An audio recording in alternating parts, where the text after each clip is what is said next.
ये लोग एक ग्रेजुअल स्पीड से चेंज चाहते हैं, लेकिन एक कंप्लीट चेंज नहीं चाहते हैं सोसाइटी में। और फ्रेंच रेवोल्यूशन ने ही रशियन रेवोल्यूशन के लिए पाथ चॉइस को क्लियर किया है। आज रेडिकल्स के बारे में पढ़ते हैं कि रेडिकल्स की क्या थिंकिंग है।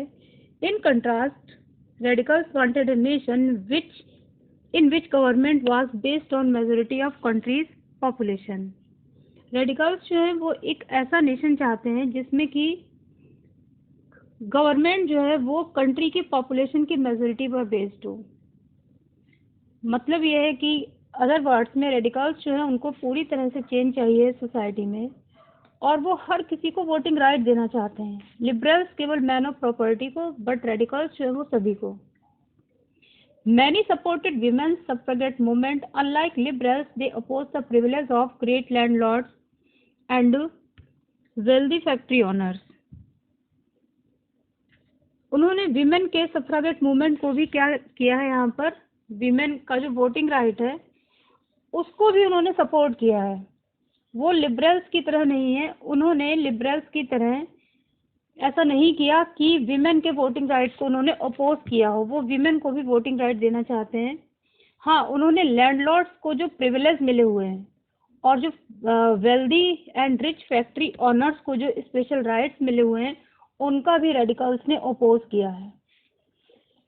They were not against the existence of private property, but disliked concentration of property in the hands of a few। ये सब प्राइवेट प्रॉपर्टी के एग्जिस्टेंस के फेवर में ही है, उसके अगेंस्ट नहीं है कि प्राइवेट प्रॉपर्टी लोगों के पास होनी चाहिए, क्योंकि वो उनकी हार्ड वर्क का आउटकम होती है। लेकिन रेडिकल्स का मानना है कि प्रॉपर्टी का कंसंट्रेशन कुछ ही हाथों में नहीं होना चाहिए, बल्कि प्रॉपर्टी जो है उसका इक्वल डिस्ट्रीब्यूशन सोसाइटी के लोगों के बीच होना चाहिए। ये आइडियोलॉजी है रेडिकल्स की। इसके अलावा जो कंजर्वेटिव है, conservatives were opposed to radicals। Conservative जो है opposed to radicals and liberal। Conservative पूरी तरह से अगेंस्ट है रेडिकल और लिबरल लोगों की आइडियोलॉजी के। After the French revolution, however, even conservatives had opened their minds to the need for change। इसके बाद में जब फ्रेंच रेवोल्यूशन हुई है 1789 में, उसके बाद में जो कंजर्वेटिव है उनको ये समझ में आने लगा था कि बहुत ज़्यादा दिनों तक सोसाइटी में कंजर्वेटिव्स का या कैपिटलिस्ट का जो रोल है वो बहुत दिनों तक स्टेबल रहने वाला नहीं है। तो उन्होंने इस चेंज को एक्सेप्ट करना स्टार्ट किया। तो कंजर्वेटिव्स ने अपोज किया रेडिकल और लिबरल आइडियोलॉजी का। Earlier in the 18th century, conservative had been generally opposed to the idea of change। और उसके बाद में 19th सेंचुरी में उन्होंने एक्सेप्ट कर लिया, किसने, कंजर्वेटिव लोगों ने, कि कुछ चेंज जो है वो इनएविटेबल है, जिसको कि डिले नहीं किया जा सकता है, but believe that the past had to be respected and the change had to be brought about through a slow process. और 19th सेंचुरी में उन्होंने ये भी एक्सेप्ट किया है कंजर्वेटिव लोगों ने कि चेंज जो है उसको डिले नहीं कर सकते हैं, वो इनएविटेबल है। और past should be respected, means aristocracy class जो है उसको रिस्पेक्ट मिलना चाहिए। And change has to be brought about through a slow process. और जो सोसाइटी में चेंज आए वो एक स्लो प्रोसेस से आए, बहुत फास्टली ना आए जैसा कि रेडिकल्स चाहते हैं। रेडिकल्स अपनी सोसाइटी में बहुत फास्ट स्पीड से चेंज को चाहते हैं, लेकिन जो कंजर्वेटिव हैं वो ग्रेजुअल स्पीड से सोसाइटी में चेंज चाहते हैं। उनकी ये आइडियोलॉजी है। तो कंजर्वेटिव, रेडिकल्स और लिबरल्स, इन तीनों की ही जो आइडियोलॉजी है वो एक दूसरे से डिफरेंट है। फर्स्ट ऑफ ऑल इसमें एक्सप्लेन किया गया है कि लिबरल लोगों की आइडियोलॉजी क्या है। तो लिबरल्स की आइडियोलॉजी के फीचर्स जो हैं वो मेन पॉइंट्स में हमको रिटर्न वर्क में करने हैं। जैसे कि liberals wanted a nation which tolerated all religion. Liberals एक ऐसा नेशन चाहते हैं जिसमें कि सभी रिलीजन के लिए रिस्पेक्ट हो, सभी रिलीजन को रिस्पेक्ट दिया जाए, इक्वल राइट्स दिए जाएं। और इसके बाद में लिबरल्स ने क्या अपोज किया है, liberal oppose the uncontrolled power of dynastic rulers. They wanted to safeguard the right of individual against government. वो लोगों को राइट्स तो देना चाहते हैं गवर्नमेंट के अगेंस्ट में, सेव करना चाहते हैं। और जो लिबरल्स हैं उन्होंने डायनेस्टिक रूलर्स मींस किंग्स की और नोबिलिटी की, सेकंड जो क्लास है, सेकंड स्टेट है, उसके लोगों की पावर को, डायनेस्टिक रूलर्स की पावर को उन्होंने अपोज भी किया है। तो ये लिबरल की चीफ कैरेक्टरिस्टिक है। इसके बाद में रेडिकल्स जो है, radicals wanted a nation in which government was based on majority of countries population. Radicals एक ऐसा नेशन चाहते हैं जिसमें कि कंट्री की पॉपुलेशन की मेजॉरिटी के बेस पर इलेक्शन हो, मीन्स सभी जो है वो उसमें वोट दें। वोट करने के बाद में जो लोग हैं वो अपने कंट्री में गवर्नमेंट बनाएं। इन्होंने वीमेन सफ्रागेट मूवमेंट को भी सपोर्ट किया है, जबकि लिबरल्स ने नहीं किया है। तो ये इनकी सेकंड कैरेक्टरिस्टिक है।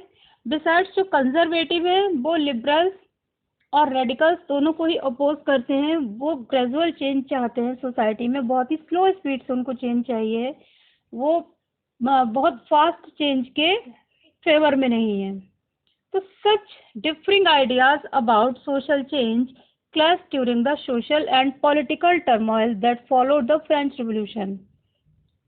इसी तरह के कुछ डिफरेंट आइडियाज और सोशल चेंज जो हैं जो कि फ्रेंच रेवोल्यूशन के बाद में सोसाइटी में आने शुरू हुए हैं। कहाँ पर? रशिया में। और यही जो फ्रेंच रेवोल्यूशन से जो आइडियाज मिले हैं उन्होंने सपोर्ट किया रशियन रेवोल्यूशन को। तो the various attempts at revolution and national transformation in the 19th century helped define both the limits and potential of these political tendencies। इस तरह के जो वेरियस अटेम्प्ट्स हुए हैं, जो एफर्ट्स हुए हैं रेवोल्यूशन को लेकर और नेशनल ट्रांसफॉर्मेशन को लेकर 19th century में, उन्होंने लिमिट को और जो पॉसिबिलिटीज हैं, पोटेंशियल हैं पॉलिटिकल टेंडेंसीज को, उन दोनों को ही क्या किया है, उन दोनों के लिए एक पाथ क्लियर किया है, एक उनको सॉल्यूशन बताया है। इससे पहले जिस समय फ्रेंच रेवोल्यूशन हुई है उस समय फ्रांस में भी जार निकोलस का रूल है और नियरली वैसा ही रूल है जैसा कि लुई 16 का रूल है फ्रांस में फ्रेंच रेवोल्यूशन के टाइम में। तो क्या रीज़न थे, नेक्स्ट पेज में हम ये देखेंगे कि क्या रीज़न है जिनकी वजह से फ्रेंच रेवोल्यूशन जो है वो, जो रशियन रेवोल्यूशन है वो होती है रशिया में। तो industrial society and social change, उस समय क्या है इंडस्ट्रियल सोसाइटी और किस तरह से जो सोशल चेंज है वो सोसाइटी में आता है। तो देखते हैं क्या है industrial society. These political trends were sign of a new time. It was a time of profound social and economic changes. It was a time when new cities came up and new industrialized regions developed. Railways expanded and the industrial revolution occurred. अब Russian cities में social scenario क्या है उस time का? कुछ political trends जो है वो एक न्यू टाइम का, एक जो चेंज होने वाले टाइम का साइन है। न्यू पॉलिटिकल ट्रेंड्स जो हैं वो आ रहे हैं। ये एक ऐसा टाइम है उस समय की सोसाइटी का जहाँ पर सोशल और इकोनॉमिक चेंजेस आ रहे हैं। अब इकोनॉमिक चेंजेस क्यों हैं? क्योंकि it was a time when new cities came up, नए नए सिटीज जो हैं वो एग्जिस्टेंस में आ रहे हैं एंड इंडस्ट्रियलाइज्ड रीजन डेवलप्ड। और रशिया में डिफरेंट टाइप के इंडस्ट्रियलाइज्ड जो रीजन है, स्टेट्स हैं, सिटीज हैं, वो डेवलप हो रहे हैं। रेलवेज एक्सपेंडेड, रेलवे का डेवलपमेंट हो रहा है एंड इंडस्ट्रियल रेवोल्यूशन अकर्ड। और डिफरेंट टाइप की इंडस्ट्रियल रेवोल्यूशन उस समय रशिया में हो रही हैं। रशिया का जो इकोनॉमिक सिनेरियो है वो चेंज हो रहा है और इसी तरह से सोशल सिनेरियो है वो भी चेंज हो रहा है। सोसाइटी में लोगों को जॉब मिल रही है, या कुछ लोग हैं जो कि वहाँ पर अभी भी बहुत बड़े नंबर में अनएम्प्लॉयड हैं। तो industrialization brought man, women and children to factories. जब इंडस्ट्रियलाइजेशन स्टार्ट होता है तो वो मैन, वीमेन और चिल्ड्रन सभी को, पुअर फैमिलीज के सभी मेंबर्स को फैक्ट्रीज तक ले आता है। इंडस्ट्रियलाइजेशन की वजह से पूरी फैमिली जो है वो फैक्ट्री में वर्क के लिए आने लगी हैं। Work hours were often long and wages were poor. Work hours बहुत ही लॉन्ग है, नियरली 14 आवर्स, 12 to 14 आवर्स के वर्किंग आवर्स हैं। और वेजेस कैसी है? वो बहुत ही स्मॉल है, बहुत पुअर है। Unemployment was common and particularly during time of low demand for industrial goods. Unemployment जो है वो एक कॉमन थिंग है। अनएम्प्लॉयमेंट वहाँ पर एक कॉमन थिंग है उस समय, और पर्टिकुलरली कब? During time of low demand for industrial goods, जब इंडस्ट्रियल गुड्स की बहुत लो डिमांड है। अनएम्प्लॉयमेंट अपने पीक पर है, इंडस्ट्रियल गुड्स की डिमांड कम होने की वजह से जो लोग हैं उनका रिक्रूटमेंट भी फैक्ट्रीज में बहुत कम हो रहा है, इसलिए अनएम्प्लॉयमेंट ज़्यादा है। क्योंकि जितने मैनुअल लेबर की डिमांड है, सप्लाई उससे कहीं ज़्यादा है। बहुत ज़्यादा वर्कर्स जो हैं वो अनएम्प्लॉयड हैं और वो पुअर वेजेस पर वर्क करने के लिए तैयार हैं। तो अनएम्प्लॉयमेंट का एक ये भी रीज़न है। Housing and sanitation were problem since towns were growing rapidly. जब बहुत सारे लोग विलेज एरिया से, रूरल एरिया से इंडस्ट्रीज में वर्क करने की वजह से, फैक्ट्रीज में वर्क की वजह से शिफ्ट हो रहे हैं, कहाँ पर? सिटीज़ में। तो उनके लिए एक क्या प्रॉब्लम है? उनके हाउसिंग की, उनके रेजिडेंस की प्रॉब्लम है, और सैनिटेशन की भी प्रॉब्लम है कि वो एक हाइजीनिक एटमॉस्फेयर में नहीं रह पा रहे हैं। बहुत सारे लोग जब एक जगह रह रहे हैं और बहुत ही वर्स कंडीशंस में रह रहे हैं, तो उनको वो सैनिटेशन अवेलेबल नहीं हो पा रहा है, और वो उस तरह से हाउसिंग और फूड की फैसिलिटी उनके पास में नहीं है जो होनी चाहिए थी। तो वो ये प्रॉब्लम्स क्रिएट हो रही हैं टाउन में। टाउन मीन्स जो सिटी जहाँ पर इंडस्ट्रीज डेवलप हो रही हैं। Liberal and radicals thirst for solution to these issues. अब यहाँ पर जो लिबरल है और रेडिकल्स हैं वो इस तरह की इश्यूज के, इस तरह की प्रॉब्लम के सोल्यूशन को ढूंढ रहे हैं कि जो यहाँ पर इस समय एक ट्रांसफॉर्मेशन हो रहा है पॉपुलेशन का बहुत ही रैपिडली, कहाँ से? रूरल एरिया से अर्बन एरिया की तरफ। In search of job a lot of workers were coming from rural area to urban area. So what was the problem before them? The problem was mainly housing and sanitation. उनके रहने की और उनके खाने की और उनके साफ सफाई की जो प्रॉब्लम है वो वहाँ पर बहुत ही मेजर है, क्योंकि उनका कोई अपना घर नहीं है वहाँ पर, तो वो रेंटेड हाउस लेकर रहना चाहते हैं, और रेंट के लिए भी वहाँ पर देने के लिए इतने हाउस अवेलेबल नहीं है, और ये जो वर्कर्स हैं नंबर में बहुत ज़्यादा है। तो ये सोशल सिनेरियो एक डेवलप हो रहा है। अनएम्प्लॉयड पीपल है, वो उनके वर्किंग आवर्स बहुत लॉन्ग हैं और उनको वेजेस कम मिल रही है, तो लोगों के अंदर एक जो डिससेटिस्फैक्शन की फीलिंग है वो क्रिएट होती जा रही है रशिया के अंदर। और धीरे धीरे करके जब ये डिससेटिस्फैक्शन जो है अराउज होता है और अपने पीक पर पहुंचता है, तब भी कोई रेवोल्यूशन होती है। जैसा कि फ्रेंच रेवोल्यूशन में हमने देखा था कि फ्रांस में ओवर टैक्सेशन की प्रॉब्लम थी। लुई 16 में जो तरह तरह के टैक्सेस इम्पोज कर रखे थे, उसकी वजह से जो वहाँ पर वर्कर्स हैं वो उन्होंने क्या किया था? यूनाइट होकर फाइनली फ्रेंच रेवोल्यूशन को उन्होंने डिज़ाइन किया है। और यहाँ पर भी वही प्रॉब्लम है कि धीरे धीरे करके जो वर्कर्स हैं, उनको जिनको काम नहीं मिल रहा है, जिनकी पूरी फैमिली फैक्ट्री में लगी हुई है, but even that they are not getting work, उनके अंदर एक डिससेटिस्फैक्शन की फीलिंग आ रही है। और अब वो फाइनली अपने किंग के पास में जाकर, किंग जो रशिया का किंग है, उस पोस्ट को जार कहते हैं, तो वो जार निकोलस के पास जाकर मतलब एक तरह से रिवोल्ट करने वाले हैं और अपोज करने वाले हैं कि एट्रोसिटी हो रही है, we are not getting enough employment, enough wages, sufficient wages, we are unable to support our families. तो ये डिससेटिस्फैक्शन की फीलिंग आ रही है उस समय रशिया के लोगों के अंदर। और जो रशियन रेवोल्यूशन है उसका ये एक बैकग्राउंड है कि क्यों रशियन रेवोल्यूशन होती है और क्या रीज़न है रशियन रेवोल्यूशन के। तो इस पिक्चर में एक ग्लिम्स मिलती है हमको कि किस तरह से जो मिड 19th सेंचुरी में पुअर पीपल है लंदन के, तो सीन वाई है, कंटेम्प्रेरी पेंटर जो हैं उन्होंने इसको पेंटेड किया है। Almost all industries were the property of individual. अब जितनी भी इंडस्ट्रीज हैं, फैक्ट्रीज हैं अर्बन एरिया में, वो किसकी प्रॉपर्टी है? वो किसी न किसी इंडिविजुअल फैक्ट्री ऑनर की प्रॉपर्टी है।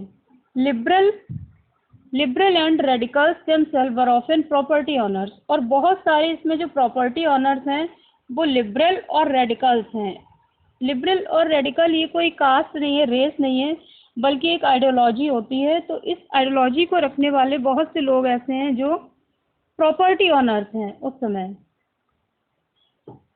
एंड एम्प्लॉयर्स, और एंड एम्प्लॉयर्स भी हैं, वो लोगों को रिक्रूट भी करते हैं, रिक्रूटमेंट भी देते हैं। Having made their wealth through trade on और industrial venture, they felt that such effort should be encouraged. तो उनके पास में जो वेल्थ है उसकी वजह से और इंडस्ट्रियल वेंचर की वजह से उनको ये पता है, वो ये फील करते हैं कि सच एफर्ट शुड बी इनकरेज्ड, कि लोगों को एम्प्लॉयमेंट जो है वो देना चाहिए, इस तरह के एफर्ट्स को इनकरेज करना चाहिए। That it's benefit would be achieved if the work force in the economy was healthy and citizens were educated. कि बेनिफिट कब अचीव होगा, कि जब वर्क फोर्स जो है इकोनॉमी में, किसी भी कंट्री की इकोनॉमी में जो वर्क फोर्स मीन्स जो मैनुअल लेबर है वो कैसे हो, हेल्दी सिटीजन्स हो एंड एजुकेटेड हो। तो एजुकेशन के इम्पोर्टेंस को ये जो फैक्ट्री ओनर्स हैं वो जानते हैं कि जितना स्किल्ड लेबर हमारे पास होगा उतनी ही हमारी जो फैक्ट्रीज हैं, इंडस्ट्रीज हैं, वो ग्रो करेंगी। Oppose to the privileges of the old aristocracy had by birth, they firmly believed in the value of individual effort। अब इन लोगों ने अपोज किया है, लिबरल्स और रेडिकल्स जो हैं वो प्रिविलेज मीन्स होता है जो स्पेशल राइट्स मिले हुए हैं, एक डिफरेंट टाइप के विशेषाधिकार होते हैं, उनको हम प्रिविलेज कहते हैं। तो इन प्रिविलेज को अपोज किया है उन्होंने कि ओल्ड एरिस्टोक्रेसी जो है वो हैड बाय बर्थ, तो they firmly believed the value of individual effort. By birth किसको मिला हुआ है रूल, एरिस्टोक्रेट क्लास को, यानी कि फर्स्ट स्टेट को। तो उन्होंने इसका क्या किया है, इस प्रिविलेज को अपोज किया है कि अगर बाय बर्थ आप किसी रॉयल फैमिली में आपका बर्थ हुआ है तो ये प्रिविलेज आपको नहीं होना चाहिए, बल्कि दे फर्मली बिलीव्ड, उनको ये स्ट्रांगली ये बिलीफ है in the value of individual effort. वो इंडिविजुअल यानी पर्सनल एफर्ट की वैल्यू में बिलीव करते हैं, एंड लेबर एंड एंटरप्राइज, लोगों की मेहनत में, और इंटरप्राइज जो उनकी फैक्ट्रीज हैं जिसमें कि वो वर्क कर रहे हैं, जो उनके ऑर्गेनाइजेशंस हैं जिसमें कि वो लोग वर्क कर रहे हैं, उसकी वैल्यू में और उनके एफर्ट में वो लोग बिलीव करते हैं कि जो रियल ऑनर है वो किसको मिलना चाहिए, जो सोसाइटी में वर्किंग क्लास है। इफ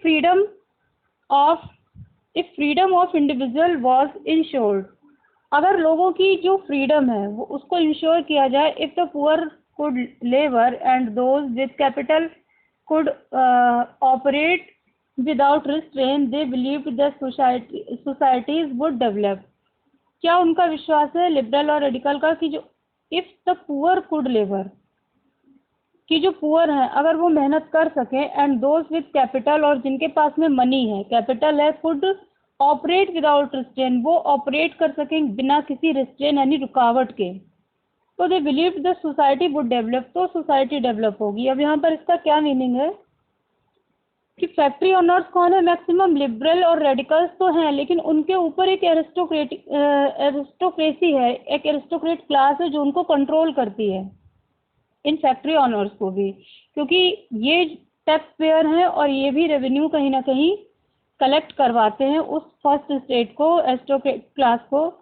तो बहुत सारे many working man and women जो हैं who wanted change in the world rallied around liberal and radical group and parties in the early 19th century.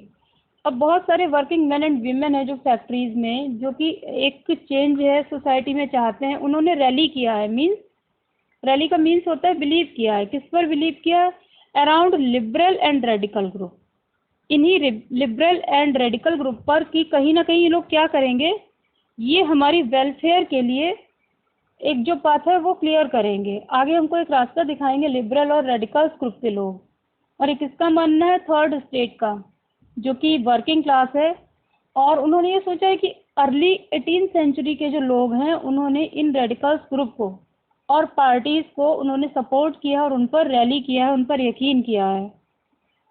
तो सम nationalist, liberal and radicals wanted revolutions to put an end to the kind of government established in Europe in 1815। अच्छा, बहुत से nationalist हैं, liberal हैं और radical हैं, वो चाहते हैं कि एक रेवोल्यूशन हो जो कि काइंड ऑफ गवर्नमेंट, जिस तरह की गवर्नमेंट यूरोप में 1815 में बनी हुई है उसका एंड हो सके। जैसे कि in France, Italy, Germany and Russia they became revolutionaries and work to overthrow existing monarch. बाकी कंट्रीज में, फ्रांस में, इटली में, जर्मनी और रशिया में उन्होंने क्या किया था, ओवरथ्रो कर दिया था, अपरूटेड कर दिया था एग्जिस्टिंग मोनार्क्स को, सो कॉल्ड जो किंग्स हैं, मोनार्क हैं, या जो एरिस्टोक्रेट क्लास है, जो कि उनके डायनेस्टिक रूलर्स हैं, उन सबको अपरूटेड कर दिया है, एब्डिकेट कर दिया है, हटा दिया है वहाँ से। Nationalist talk of revolutions that would create nation where all citizens would have equal rights. तो जो नेशनलिस्ट हैं वो किसके बारे में यहाँ पर बात कर रहे हैं? उन इस तरह की रेवोल्यूशंस के बारे में जो कि कैसा एक नेशन क्रिएट कर सकें जहाँ की जितने भी सिटीजन्स हैं वुड हैव इक्वल राइट, सभी को इक्वल राइट मिले। इस तरह के एक गवर्नमेंट की तैयारी हो रही है, क्योंकि उससे पहले लोगों ने हमेशा मोनार्की को क्या किया है? रिस्पेक्ट किया है, मोनार्क्स को, अपने किंग्स को रिस्पेक्ट किया है। तो अब यहाँ पर एक प्रिपरेशन स्टार्ट हो गई फ्रेंच रिवॉल्यूशन के बाद में कि जो बेस्ट फॉर्म ऑफ गवर्नमेंट है वो डेमोक्रेसी है। और अभी डेमोक्रेसी वर्ड को भी लोगों ने पूरी तरह से जाना या समझा नहीं है, बट हाँ ये उनको समझ में आया कि मोनार्की किसी भी तरह से बेटर नहीं है। So after 1815, Giuseppe Mazzini, an Italian nationalist, conspired with others to achieve this in Italy, and nationalists elsewhere, including India, read his writing. 1815 में जो जिसेपे मजीनी है, एक इटालियन नेशनलिस्ट हैं, इन्होंने वहाँ के एक जो इनको कोऑपरेट करने के लिए मिले थे, इनके कॉमरेड जिसेपे गैरिबाल्डी उनका नाम था, उनकी हेल्प से इन्होंने इटाली का यूनिफिकेशन किया था। और इटाली जो 4 स्टेट में उस समय डिवाइडेड था, और वहाँ के सिटीजन से भी नहीं जानते थे कि इटाली किसी नेशन का नाम है। तो जिस तरह से 1815 में जिसेपे मजीनी ने इटाली का यूनिफिकेशन किया, विक्टर इमैनुअल को वहाँ का किंग बनाया, और जो विक्टर इमैनुअल हैं वो भी एक कॉन्स्टिट्यूशन के अंडर में वहाँ पर रूल कर रहे हैं, बिकॉज कंप्लीट डेमोक्रेसी को भी कोई भी जानता नहीं है यूरोप में। तो जिसेपे मजीनी है, इसी तरह से ऑटो वन बिस्मार्क थे जिन्होंने जर्मनी का यूनिफिकेशन किया था। तो इस तरह के कुछ नेशनलिस्ट लोग हैं जिन्होंने कंस्पायर किया है, या फिर कहें कि बाकी लोगों को इंस्पायर किया यूरोप में अचीव करने के लिए, क्या? डेमोक्रेटिक रूल को अचीव करने के लिए, किंगशिप को हटाने के लिए। तो nationalist were including India, read his writing. अब यहाँ पर इंक्लूडिंग इंडिया क्यों? इंडिया में भी उस समय बहुत से लीडर्स ऐसे हैं जो नेशनलिस्ट हैं, और जो ब्रिटिश गवर्नमेंट है, कॉलोनियल रूल है, उससे फेडअप हो चुके हैं। तो इंडिया में भी उनकी राइटिंग्स को, मजीनी की राइटिंग्स को पढ़ा जा रहा है, क्योंकि इंडिया में भी लोगों को डेमोक्रेसी चाहिए है और वो ब्रिटिश गवर्नमेंट को जो है हटाना चाहते हैं। तो इसलिए पूरे जो यूरोप में जिस तरह से मोनार्की को हटाया गया, लोगों ने बात की। राजा राममोहन राय यहाँ पर थे उस समय, तो वो लोगों को बताते कि अगर फ्रांस में वहाँ की पब्लिक वहीं के किंग को हटा सकती है, क्योंकि वो एक ऑटोक्रेटिक रूलर है, ऑटोमोनियस रूलर है, और वो बिल्कुल अपनी पब्लिक की वेलफेयर के बारे में बात नहीं करता है। तो हम इंडियंस हैं, हमारे इंडिया में एक फॉरेन जो इन्फ्लुएंस है, एक फॉरेन पावर है, वो चल रही है, ब्रिटिश गवर्नमेंट, तो हम उसको अप्रूव क्यों नहीं कर सकते हैं? अगर हम यूनाइटेड हो जाएं तो जो फ्रेंच रेवोल्यूशन है और रशियन रेवोल्यूशन है, एक्चुअली इन दोनों रेवोल्यूशंस ने हमारे इंडियन नेशनल मूवमेंट को भी एक बहुत ज़्यादा गाइड किया है। हमारे इंडियन नेशनलिस्ट को भी इन्होंने गाइड किया है कि अगर आपको अपने कंट्री में बेटर फॉर्म ऑफ गवर्नमेंट चाहिए तो आपको उसके लिए एफर्ट करना पड़ता है। तो आज के वीडियो में हमने रेडिकल्स और कंजर्वेटिव, इसके अलावा लिबरल्स की आइडियोलॉजी को देखा, क्या रोल है इनका डिफरेंट टाइप की रेवोल्यूशन क्रिएट करने में अराउंड द वर्ल्ड। और नेक्स्ट वीडियो में हम देखेंगे कि the coming of socialism in Europe में किस तरह से सोशलिज्म आता है। सोशलिज्म, ISM, इज्म का मतलब होता है आइडियोलॉजी। तो सोसाइटी के लोगों का रूल जो है वो यूरोप में किस तरह से पॉसिबल होता है, ये हम नेक्स्ट वीडियो में देखेंगे। और देखिए बहुत ही जल्दी आपको मेरा नेक्स्ट वीडियो मिलेगा जिसमें कि हम बहुत डिटेल में देखेंगे socialism in Europe. Till then take care, bye bye.